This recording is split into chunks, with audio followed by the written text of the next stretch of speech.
श्री जी कितनी सुंदर हैं, ये श्री जी के मुख से ही सुनो। आज दुनिया तो बखान कर रही है कि श्री जी ऐसी हैं, किशोरी जी ऐसी हैं, लेकिन श्री जी कितनी सुंदर हैं, ये श्री जी के ही मुख से सुनो।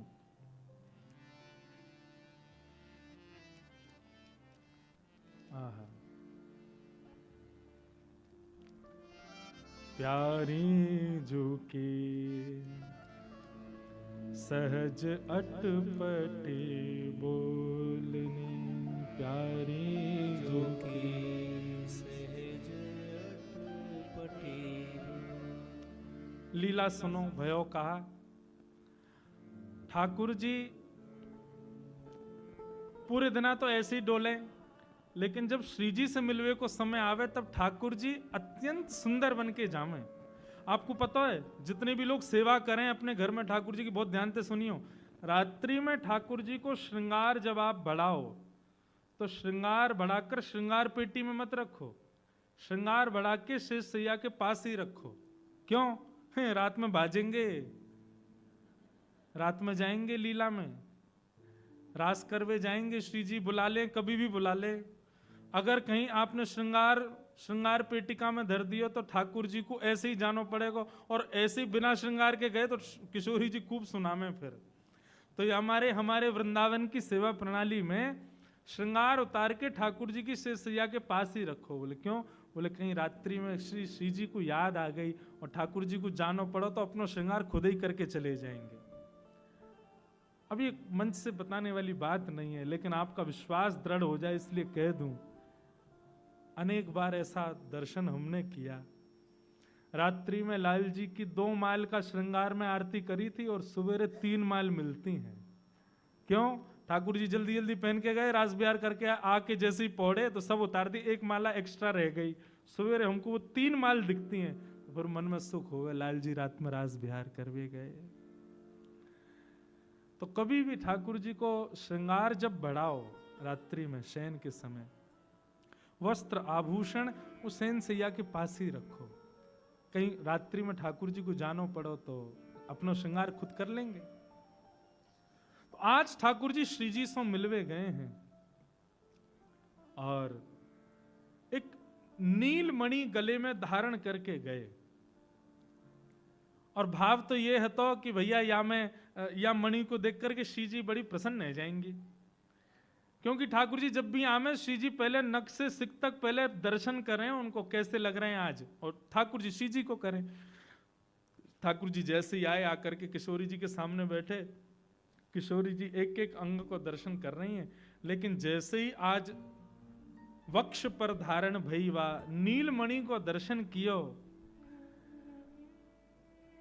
नीलमणि में अपना ही प्रतिबिंब देख करके श्री जी को लगा ये किसी और गोपी की चित्र की मणि पहन के आ गए हैं। इनको कोई और गोपी भाग गई है और वह गोपी को इनने चित्र में मढ़वा के गले में धारण कर लियो है। तो श्री जी मान करके बैठी हैं और श्री बिहारिन देव जी, भगवत रसिक जी, उसका भाव प्रकट कर रहे हैं। प्यारी जो की सहज अटपटी बोलनी, प्यारी जो की सहज अटपटी हो पिया तुम उर बसी कौन तिय, हो पिया तुम उर बसी कौन पहरे नील निचोलनी, प्यारी जो की सहज। श्री जी नाराज है गए, मान करके बैठी। ठाकुर जी बोले अरे अभी तो मैं आया हूं, मैंने कुछ कही भी ना है, मैंने तो कुछ बोलो भी ना है, आपको कुछ श्रम भी नहीं दियो, फिर भी आप मान कर रही हो। हे श्री जी कहा अपराध भयो? हो पिए तुम उर बसी कौन तिय, पहिरे नील निचोलनी, ये तुमने नीली मणि पहनी है, अब मुझे लगे तुम्हारे हृदय में कोई और आके विराज गयो है, हमारा स्थान चलोगे हैं। भंवर के जैसे कार्य हो ना, जैसे भंवर एक पुष्प से दूसरे पुष्प पर चले जाए, ऐसे ही स्वभाव तुम्हारा है। कोई और गोपी पसंद आ गई है अब तुम्हें? और देखो तो सही है कैसी। अब मणि को श्री जी पकड़ के जितना अपने समीप करें उतनी छवि और सुंदर होती जा रही है उस मणि में। अब श्री जी कह रही हैं, हम हूते गुण रूप अगारी। देखो तो सही, या मणि में दिखने वाली ये गोपी हम हूं तो ज्यादा सुंदर लग रही है। या की आंख तो देखो, या को मुखमंडल तो देखो कितनी प्यारी है। हम हूते गुण रूप अगारी, कितनी सुंदर है, हम तो ज्यादा प्यारी लग रही है। और ठाकुर जी मंद मंद मुस्कुरा रहे हैं। बोले अच्छा। बोले लेकिन मोकू यहाँ पे बड़ी दया आ रही है। ठाकुर जी बोले क्यों दया क्यों आ रही है? वो तुम्हारे चक्कर में जो पड़ गई है। हमने तो कृपा करके तुम अपने बनाए लिए, सही सही बताओ, पाई कहाँ बिन मोलनी प्यारे, पाई कहाँ बिन मोलनी प्यारी, जो की सहज अटपटे बोलनी प्यारी, जो की सहज अटपटे। ठाकुर जी भी आनंद ले रहे हैं। कैसी लग रही है ना, बताओ तो। बड़े बड़े नैन अरुण कजरारे, बड़े बड़े नैन अरुण कजरारे। इस पद की विशेषता यह है कि श्री जी स्वयं के ही रूप का बखान कर रहे हैं। बड़े बड़े नैन अरुण कजरारे, बड़े बड़े नैन अरुण कजरारे। बिथुरी अलक कपोल निहार, बिथुरी अलक कपोल प्यारे, जो के सहज अटपटे बोलनी प्यारे, जो के सहज अटपटे। और अब भैया वह मणि को देखते देखते वह में रूप निहारते निहारते श्री जी भी वह रूप की चकोरनी बन गई है। अपने ही रूप को देख कर के मणि में श्री जी, अब श्री जी की भी इच्छा हो रही है छोड़ू नहीं।